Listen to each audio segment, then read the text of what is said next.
ये खबर आ रही है उत्तर प्रदेश के जौनपुर से। प्रदर्शन की खबर है। शराब की दुकान के विरोध में प्रदर्शन शुरू हो चुका है। जौनपुर में महिलाओं ने यहां प्रदर्शन किया, पुलिस के साथ उनकी नोकझोंक भी हुई। दुकान बंद करने की मांग को लेकर महिलाएं नारेबाजी करती हुई नजर आई। देखिए पीछे दुकान है, ठीक सामने महिलाओं ने खूब प्रदर्शन किया, हल्ला बोला।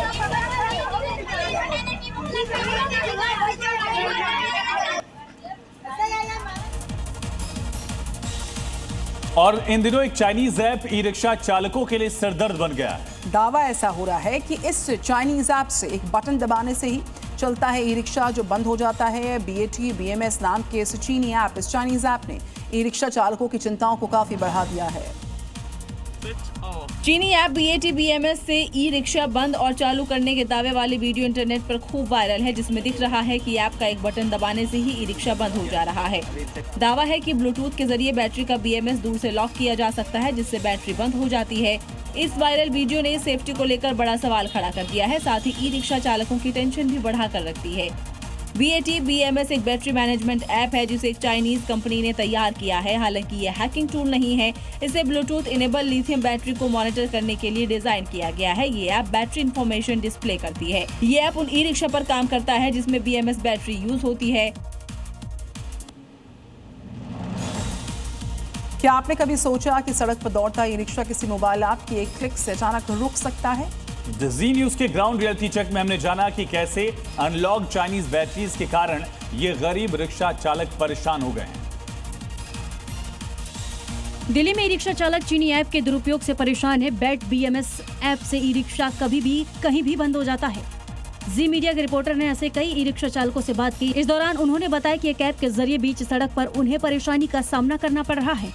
चाइनीज ऐप से जब जी मीडिया संवाददाता ने ग्राउंड पर इसका रियलिटी चेक किया, इस दौरान चाइनीज ऐप ने MCD के कूड़ा गाड़ी को भी रोक दिया।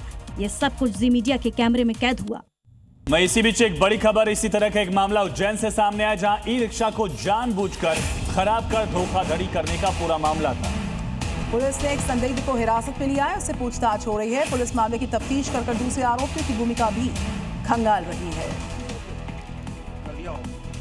पुलिस ने संदिग्ध को दबोच लिया है, बाकी आरोपियों की तलाश की जा रही। कुछ शहरों में ऐसे ही ई रिक्शा को बंद करके दरअसल वसूली करने का भी मामला है।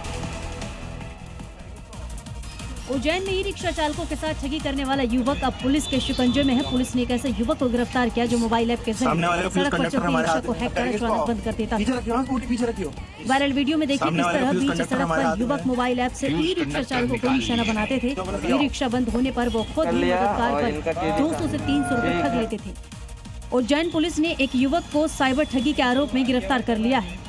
मैं उत्तराखंड के नैनीताल जिले में रिक्शा चालकों ने विरोध प्रदर्शन किया। प्रदर्शनकारियों का आरोप है कि चाइनीज ऐप से ठग उनका ई रिक्शा रोककर अवैध वसूली कर रहे हैं।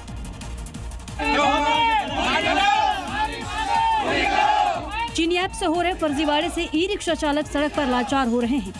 चाइनीज ऐप के जरिए उनके साथ ठगी की जा रही है। सैकड़ों की संख्या में ई रिक्शा संचालकों ने ठगी करने वालों के खिलाफ प्रदर्शन किया। नैनीताल के रामनगर में प्रदर्शनकारियों ने SDM को सौंपे ज्ञापन में आरोप लगाया कि BAT BMS ऐप के माध्यम से उनके ई रिक्शा को कहीं भी अचानक रोक दिया जाता है। अपनी शिकायत में पीड़ितों ने बताया कि उनके साथ अवैध वसूली की जा रही है। ई रिक्शा संचालकों ने धोखाधड़ी कर वसूली करने वालों के खिलाफ एक्शन की मांग की है।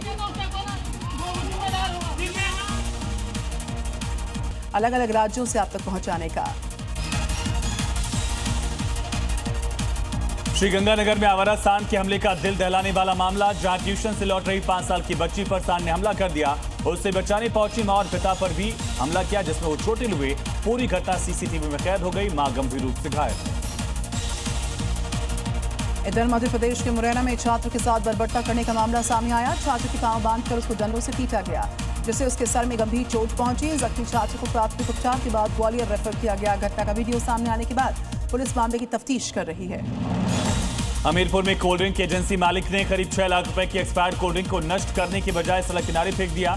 जानकारी पर फूड डिपार्टमेंट की टीम मौके पर पहुंची, सभी बोतल को नष्ट कराया। लापरवाही पाए जाने पर एजेंसी मालिक का लाइसेंस तत्काल प्रभाव से सस्पेंड किया गया। उत्तराखंड में लगातार भारी बरसात के चलते अलकनंदा नदी उफान पर है। रुद्रप्रयाग और चमोली जिलों में हाई अलर्ट का ऐलान किया गया। नदी का जलस्तर तेजी के साथ बढ़ने से घाट जलमग्न हो गए हैं। प्रशासन लोगों से नदी किनारे न जाने की अपील कर रहा है। हरियाणा के रोहतक के बैसी गांव के पास नहर टूटने से सैकड़ों एकड़ फसल जलमग्न हो गई। सिंचाई विभाग की टीम पहुंची, नहर का पानी बंद कराया। करीब 50 फीट नहर की पटरी टूटने के बाद मरम्मत का काम शुरू किया गया।